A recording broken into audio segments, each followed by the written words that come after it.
Bienvenidos a otra entrevista de Enredados. Hoy nos encontramos acá con Augusto y con Bubi o Jorge para hablar sobre el trabajo futuro. Muchas gracias por su tiempo a ambos. Sé que es preciadísimo, así que gracias. Por favor, gracias a ustedes por la invitación. ¿Qué tal? No. Buenas tardes y gracias por la invitación también. Gracias.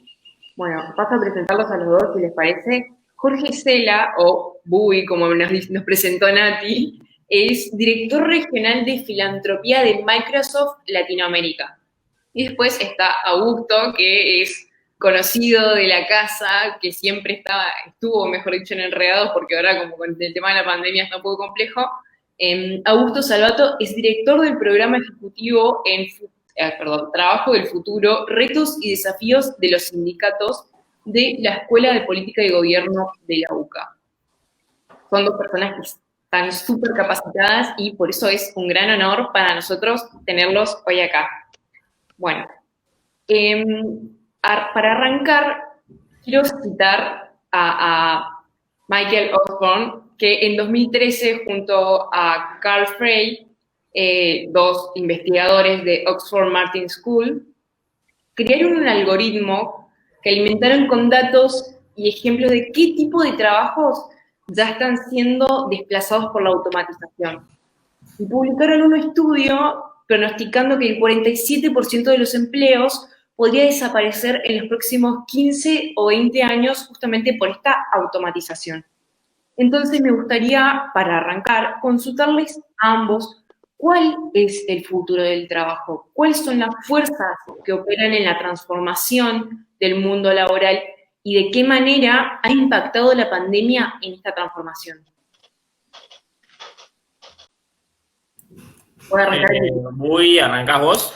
No, dale, Augusto, dale.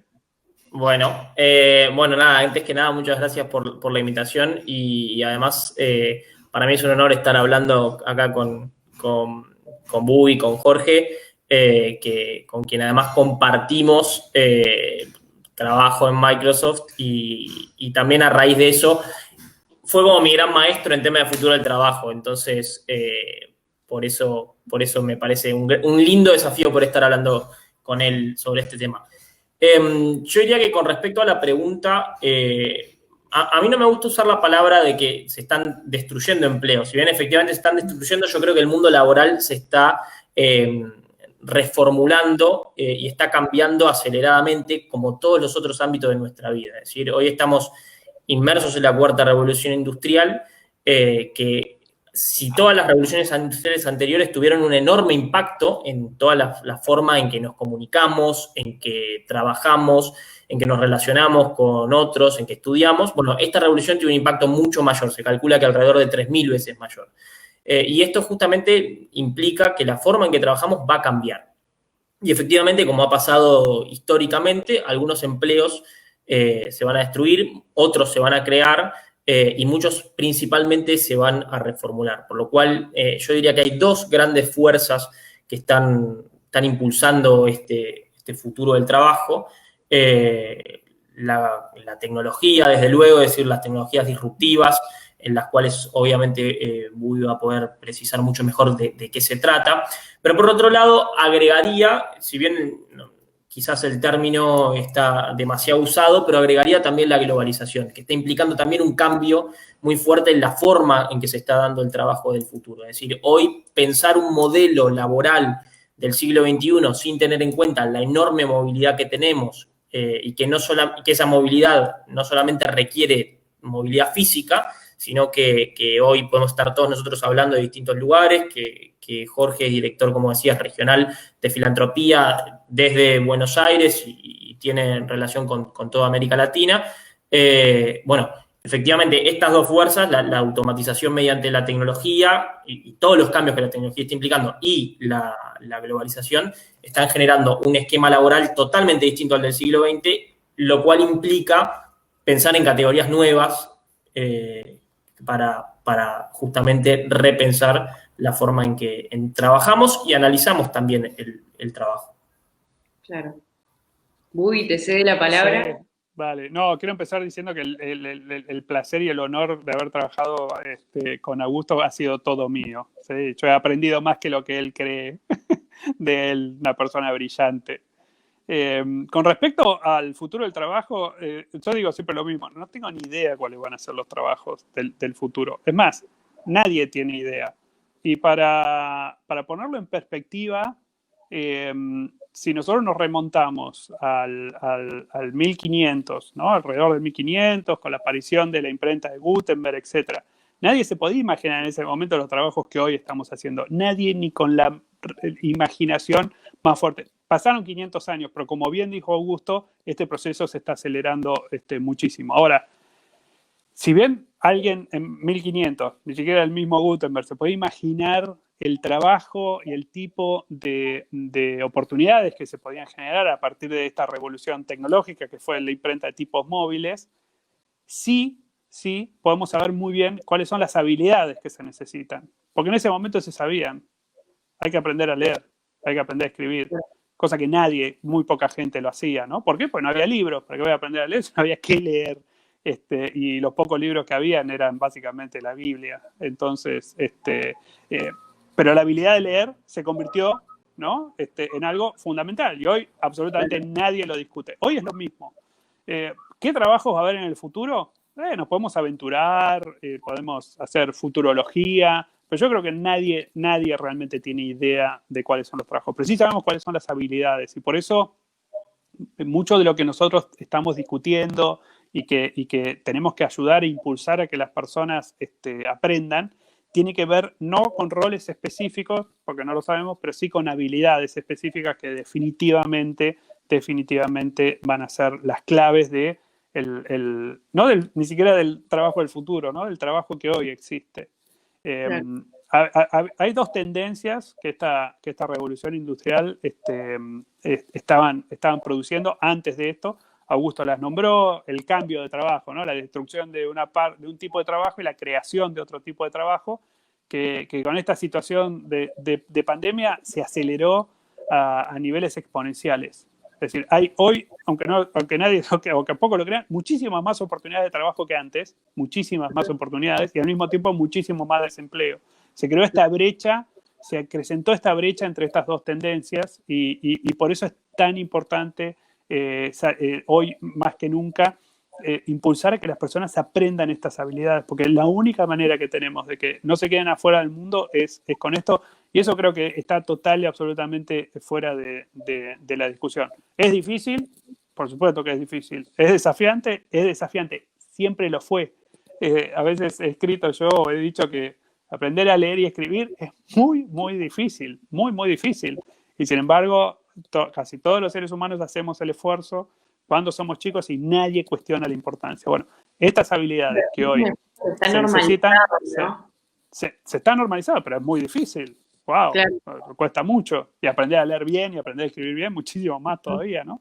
Pero nadie cuestiona, ¿no?, el esfuerzo. Con estas habilidades no debería haber cuestionamientos, y todavía hay cuestionamientos, ¿no? Hay personas que dicen, bueno, ¿para qué realmente hay que aprender estas cosas? Realmente, o nadie lo puede hacer, o es muy difícil, es imposible para mí, cosas que de vuelta sabemos que no puede ser. Hacer una segunda pregunta más informal respecto a lo que vos estás mencionando ahora. Hay toda una corriente de jóvenes en este momento que yo lo menciono porque me toca muy de cerca. Justamente tengo un hermano que pertenece a esta corriente que asegura que la formación universitaria o terciaria no es necesaria, que él no necesita un título universitario para triunfar en el futuro. Comenzó 3 carreras, las dejó las 3 y ahora está trabajando. Entonces, mi pregunta es, ustedes como expertos en este tema del trabajo futuro, y vos, Bui, por ejemplo, que mencionabas esta cuestión de habilidades específicas, ¿considerás que realmente es necesaria la formación universitaria o la formación terciaria y la especialización en determinados temas? La respuesta es sí, absolutamente es necesario. Depende, a ver, ¿yo puedo tener hoy un trabajo sin formación universitaria? Sí, por supuesto. ¿Me va a ir bien? Por supuesto. Pero hay un límite, ¿no? Hay un límite que solamente una educación superior puede brindarme como herramientas, ¿no? Ni siquiera para un trabajo específico, ¿no? por ejemplo, si a mí hoy me preguntan, realmente yo le recomendaría a cualquiera estudiar ingeniería, cualquier ingeniería, no por un tema, de vuelta, específico del trabajo de ingeniería, sino por las herramientas que las habilidades que voy a adquirir estudiando esa carrera que definitivamente me van a posibilitar a mí llegar muchísimo, pero muchísimo más lejos. Pero bueno, no sé, Augusto, ¿ahí qué opina? No, yo estoy de acuerdo, estoy totalmente de acuerdo. Agregaría de todas formas que quizá gran parte de toda esta tendencia que marcaba muy bien Juliana y que existe, está relacionada con que nuestro sistema educativo, especialmente en el ámbito universitario, pero en todos los ámbitos, y lo digo trabajando en la universidad y en un programa que también es parte de la universidad, está quedándose obsoleto. Y está quedándose obsoleto porque continúa, en muchos casos, teniendo estrategias, si se quiere, educativas del siglo ni siquiera XX, sino del siglo XVIII, XIX, que digamos, cuando se da la segunda revolución industrial y surge como todo este auge de la educación de masas, se empezaron a instalar, pero para jóvenes que se están formando en el siglo XXI, y que van a terminar trabajando hasta, en muchos casos, hasta el 2070, 2080. Entonces, en ese sentido, la sociedad ha cambiado demasiado para continuar haciendo las cosas de la misma manera. Hoy lo escuchaba el otro día a Manuel Castells comentando que alrededor del 90% de toda la información que hay en el mundo está digitalizada y que de ese 90%, alrededor de un 80% está en Internet. Por lo cual, hoy sabemos dónde está la información, tenemos que saber cómo ir a buscarla y quizá probablemente no tengamos que tener más esa figura del docente que baja la información de una forma hasta casi divina, sino más bien una guía y muy concentrada en algo que decía Jorge, que son las habilidades, las aptitudes. Es decir, aptitudes como la creatividad, como la capacidad de innovación, como la resolución de problemas complejos, y el pensamiento crítico son habilidades fundamentales del siglo XXI, y que muchas veces nuestro sistema educativo tradicional desalienta en lugar de fomentar. Es decir, creo que es mucho más valioso todo lo que podemos aprender en términos de habilidades que repetir lo que decía Montesquieu. O sea, en ese sentido la educación universitaria sí es valiosa, no si nos desalienta las habilidades que necesitamos.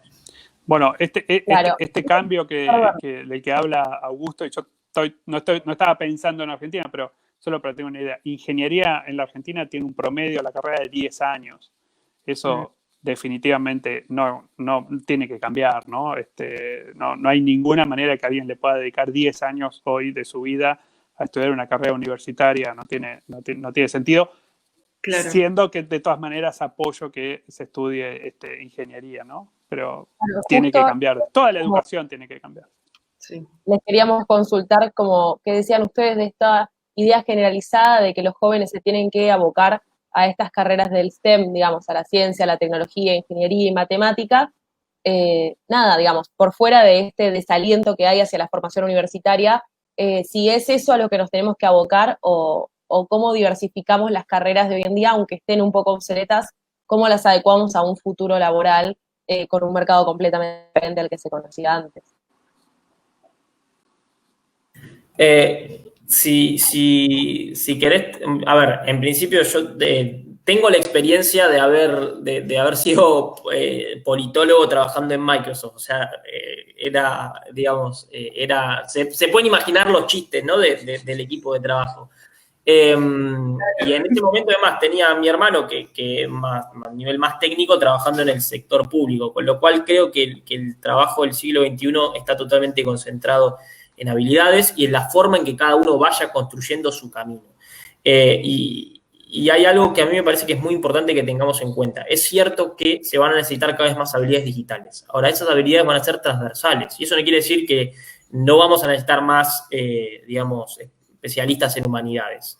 Lo que nos va a diferenciar probablemente de las máquinas en el futuro son las cuestiones más humanas. Y en ese sentido, las humanidades, las carreras de humanidades, no se desalienten, tienen mucho que aportar. siempre y cuando, obvio, estén totalmente, digamos, cercanas con algo que es totalmente transversal, que son las habilidades digitales. Claro. Nati.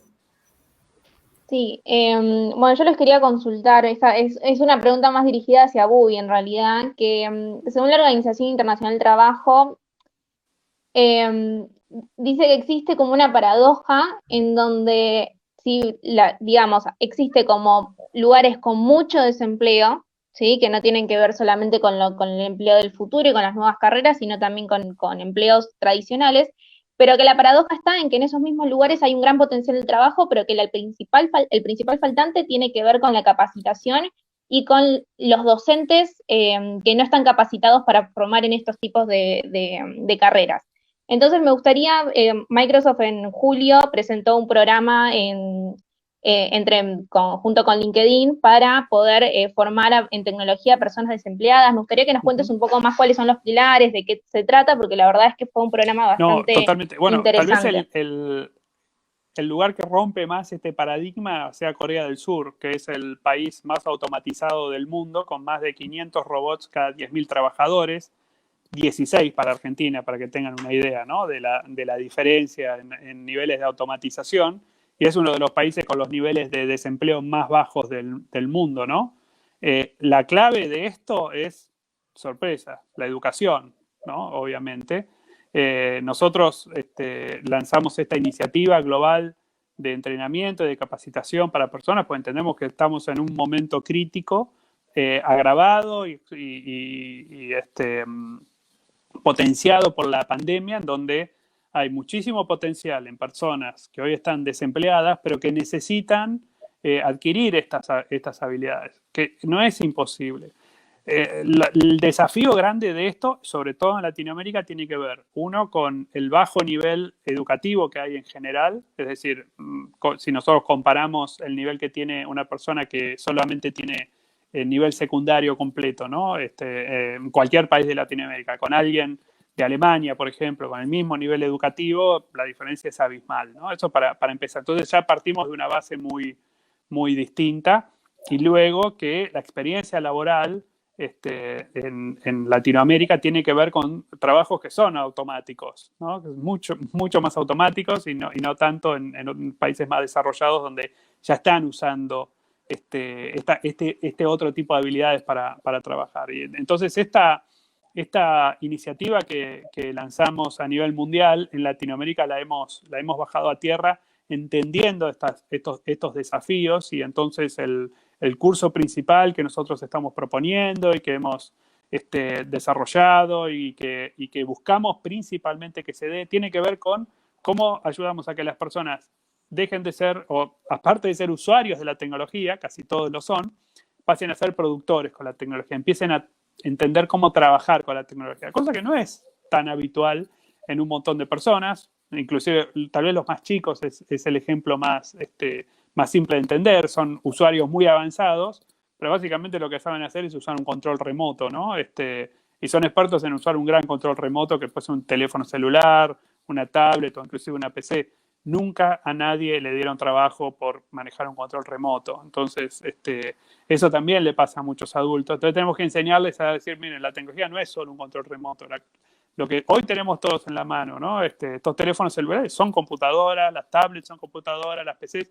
¿Cómo empezamos a ser productores? ¿Cómo empezamos a agregar valor? Es un cambio de paradigma en la relación con la tecnología, clave ¿para qué? Para el resto de las habilidades. Si yo no tengo lo básico, no puedo seguir avanzando, ¿no?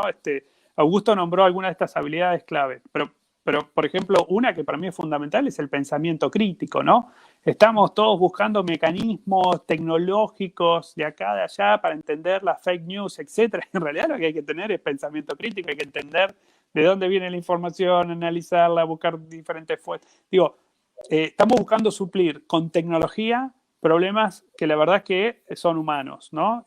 Y por eso concuerdo también, bueno, qué sorpresa, ¿no? Con Augusto, con esto de que la parte humana tiene muchísima relevancia, porque si yo aprendo a hacer cosas automáticas o básicamente mi trabajo es técnico solo de repetición, eso lo va a terminar haciendo un robot, lo va a terminar haciendo algún sistema inteligencia ni siquiera artificial, ¿no? De algún sistema automático. Ese plus que nosotros tenemos los humanos no lo puede hacer ninguna máquina y por lo menos la visión que se tiene tecnológica no va a pasar hasta dentro de muchos años. Pero por eso es vital esto, la iniciativa que lanzamos. Buscamos llegar a millones de personas, es decir, realmente queremos tener un impacto grande en la sociedad. Y la única manera de que se recupere Latinoamérica económicamente es si las personas que tienen ganas de trabajar, que tienen ganas de aportar valor, tienen las herramientas para hacerlo. Si no, no va a ocurrir. Claro. Y también, perdón que me sume también, qué importante también esta iniciativa lo que tiene de base, digamos, una cantidad de información y de datos impresionante que fue brindada por LinkedIn, y qué importante también, ¿no? Como que la iniciativa se base en datos tangibles y en datos que además están abiertos a todo el mundo y que los pueden consultar. Sí, algo muy, muy interesante es que tenemos los roles que están más requeridos en LinkedIn, ¿no? El número 1, por supuesto, hace años que es así, hoy es así y va a seguir siendo así durante muchos años más, es el de desarrollador de software, ¿no? Hay 15 millones de puestos abiertos en LinkedIn que no están cubiertos. 15 millones en todo el mundo. Es un trabajo que, por supuesto, se puede hacer de todos lados. ¿Todo el mundo puede aprender a programar? Por supuesto. Trabajar de programador es otra cosa, es difícil, no es imposible. Ahora, el segundo rol más requerido en todo el mundo es el de vendedor. Hay 8 millones de puestos de trabajo de representantes de ventas en LinkedIn en este momento. Y vender es una habilidad clave para el futuro, y no tiene que ver tanto con la tecnología, ¿no? Tiene que ver con las habilidades más humanas, la negociación, la escucha activa, el manejo de una cartera de clientes. Ahí tenemos un curso, de 7 horas gratis con LinkedIn, para que las personas puedan aprovechar. Entonces es interesante porque no es solo o 100% tecnología. Si pensamos en esto, en vez de en roles, en habilidades, esas son las habilidades que me habilitan a conseguir o a tener más oportunidades de un empleo, ¿no? Claro. También yo pensando, ¿no? Me di cuenta que siempre cuando uno piensa en trabajo o en trabajadores, se remota automáticamente, casi automáticamente, mejor dicho, o más que nada en Argentina, a los sindicatos, que nacen con esto de querer proteger, entre comillas, a los trabajadores de los abusos o de darles derechos, ¿no? Y teniendo en cuenta que en el futuro los trabajos van a ser muy diferentes, ¿podríamos afirmar que el sindicalismo vive una crisis o alguna transformación? ¿Y cuál sería, creo que esta es una pregunta más dirigida a Augusto, cuál crees que sería el rol de los sindicatos en este nuevo mundo laboral? Ya, especialmente en América Latina y en países como la Argentina, los sindicatos tienen un rol que es fundamental a la hora de justamente sentarse en la mesa de negociación y de ser un articulador del mercado laboral. Por lo cual es un rol que van a seguir teniendo probablemente, y es un rol muy importante. Ahora, lo que nosotros tenemos que intentar es justamente aprovechar todas esas ventajas que puede traer el sindicalismo para, especialmente en lo que refiere a formación permanente, a capacitación y demás, para que justamente puedan ser un actor que esté adentro de este cambio, no un actor que se oponga al cambio. Y hay diversas experiencias que lo que demuestran es que cuando el sindicato se pone, digamos, dentro de un cambio y busca impulsarlo, lo que termina generando es mayor creación de empleo y obviamente mayores beneficios para los trabajadores, que es en definitiva el objetivo con el cual surge el sindicato. Claro. Por lo cual el rol fundamental es el rol de la capacitación permanente y la formación profesional. Los sindicatos, la mayoría de los sindicatos, tienen estructuras ya consolidadas que lo que permiten es brindar este tipo de formaciones y de capacitaciones.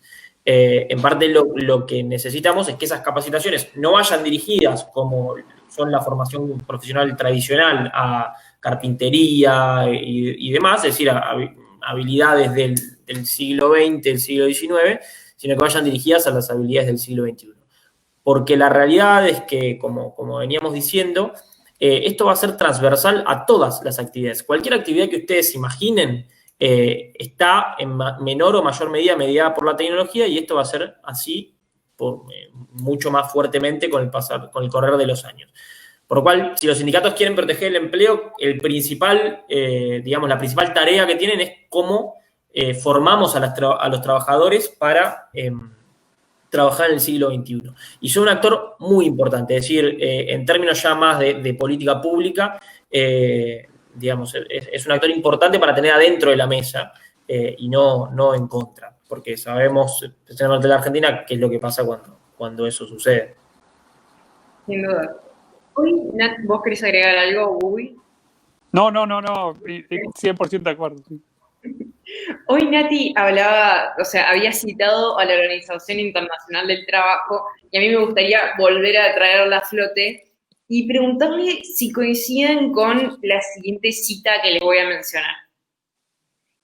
Dice que el trabajo es una oportunidad, la evolución del mundo del trabajo es una oportunidad para eliminar las barreras estructurales a la igualdad de género y para abordar la desigualdad en los lugares de trabajo y en nuestras sociedades.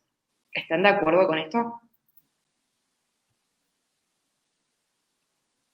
Sí, evidentemente creo que es también un cambio que está operando, digamos, en el trabajo del futuro y que se puede ver en distintos ámbitos. Quizá, hay ámbitos en los cuales hay más esfuerzos y más iniciativas para equiparar la brecha de género, que vemos que se está equiparando, especialmente las carreras que tienen que ver con ingeniería, con tecnología. Eran carreras que tradicionalmente no se imaginaban para las mujeres especialmente, y eso es algo totalmente absurdo.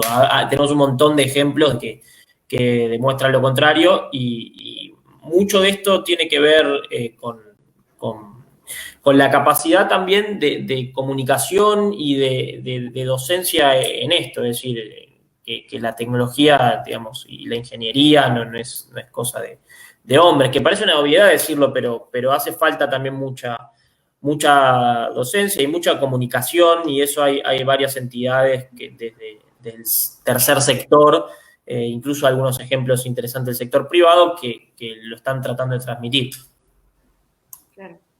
No, totalmente de acuerdo. Y por otro lado, este nuevo mundo al que vamos, cada vez va a tener menos en cuenta quién es uno, de dónde viene, de qué sexo es, cómo se viste. Todo esto pierde, qué estudió inclusive, todo va a ir perdiendo relevancia. Pero eso no quiere decir que sea menos duro. Aquí vamos a un mundo en donde es, ¿agrego valor o no agrego valor? Y si no agrego valor y no tengo las herramientas para agregar valor, me queda fuera también.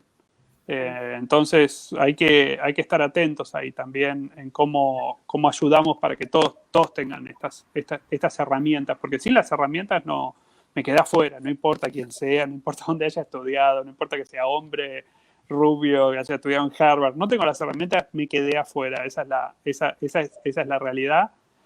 Y eso por un lado, y por el otro lado, sí, la tecnología desde siempre ha ayudado a la inclusión, ¿no?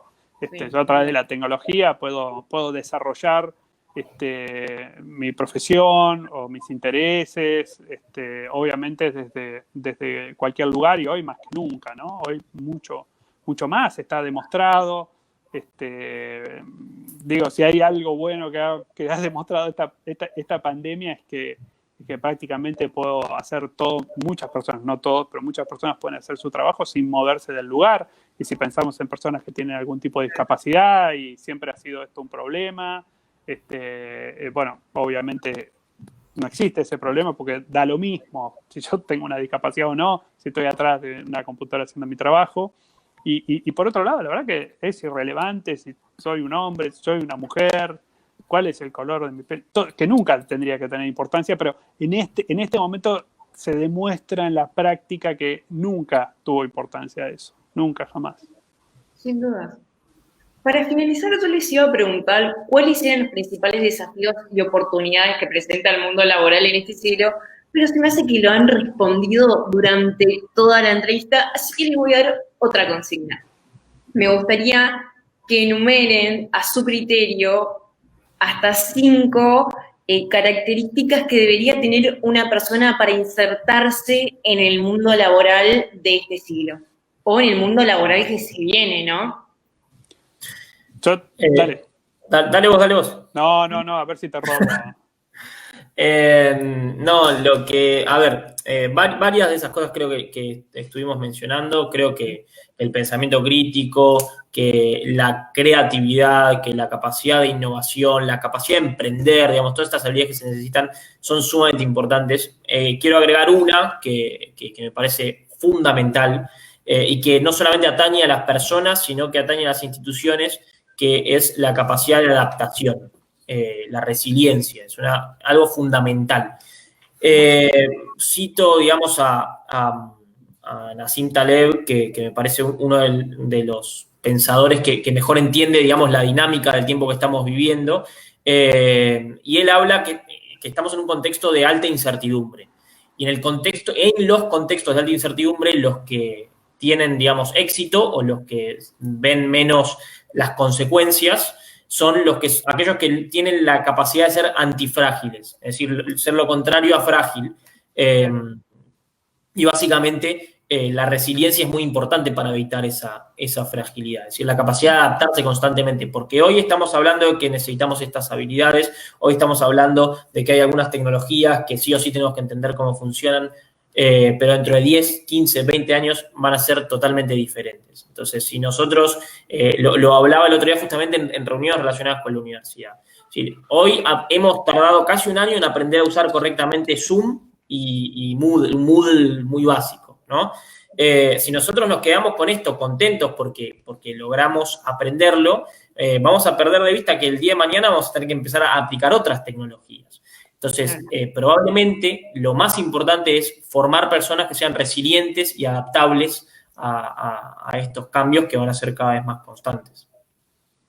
Sí, le agrego a lo que dice Augusto algo que para mí es fundamental, clave en todo esto, y es, tengo que aprender, todo el mundo tiene que aprender que la educación es constante y que la educación es autodidacta.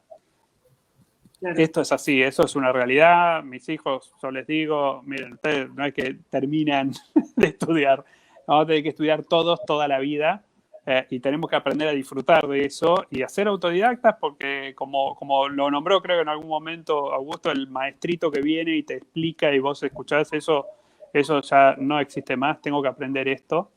Y el último punto, y que tiene que ver con la resiliencia, es la humanidad tiene que crecer. Y cuando yo crezco me tengo que hacer responsable, y cada vez más los seres humanos vamos a tener que entender que somos responsables de lo que nos pasa cada vez más. Y entonces, los que no quieran crecer, los que no se quieren hacer cargo, los que quieran seguir siendo víctimas de todo lo que pase, va a ser muy, muy difícil que puedan tener oportunidades. Esto es tal vez lo más duro, pero es la realidad, ¿no? La humanidad tiene que crecer, nos pasa a nosotros aquí en la Argentina, tenemos que salir de las personas, todos, ¿no? Tenemos que salir del modelo víctima y empezar a ser más protagonistas y entender que lo que es bueno y lo malo que nos pasa, obviamente hay circunstancias, no podemos hacer nada, pero al final del día tiene mucho que ver con las decisiones que yo tomo, dónde pongo la energía, dónde pongo el foco, y el esfuerzo que hago o no hago. Pero realmente tomar conciencia de esto nos va a significar el éxito o el fracaso, y por más que sea duro hay que hablarlo de esta manera, ¿no? Con este sentido de urgencia. Claro, la sinceridad es básica, ¿no? Hay que ser sincero para que todos podamos llegar a buen puerto. Bueno, les quiero agradecer y me gustaría cerrar con este mensaje valiosísimo que nos han dejado, clave también para aquellas personas que estamos próximas a insertarnos en el mundo del trabajo. Ojalá en realidad estemos próximas a insertarnos en el mundo del trabajo, y agradecerles una vez más por su tiempo. No, por favor, gracias a ustedes por la invitación y una charla súper interesante. Gracias. No, muy agradecido, y gracias por tener otro invitado de tanto lujo como Augusto. La verdad que un placer. Tuvimos la oportunidad de trabajar juntos. Yo era su jefe, él no lo quiere decir, pero yo era el jefe de él. y me abandonó, así que todavía estoy dolido por eso, porque lo extrañamos todos los días en la oficina. ¿Puedo decir algo? Me veo nunca lo hubiera dicho estando trabajando en Microsoft, pero lo puedo decir porque ya no es mi jefe, que realmente es un verdadero placer trabajar con Jorge, no solamente por todo el conocimiento que tiene, sino porque además te inspira a aprender y a tomar protagonismo, y eso es algo también fundamental para el trabajo del futuro. Así que lo puedo decir ahora porque si no, no quedaría bien que se lo diga si fuera mi jefe. Claro, te hubiesen tratado de chupamedias, ¿no? Pero acá no podemos corroborar lo que acabas de decir, así que quédate tranquilo. Qué grande, Augusto. Un genio. Muchas gracias una vez más y bueno, quedamos a su disposición cuando quieran, nos podemos volver a encontrar por este mismo medio. Muchas gracias. Muchas gracias. Un abrazo para todos.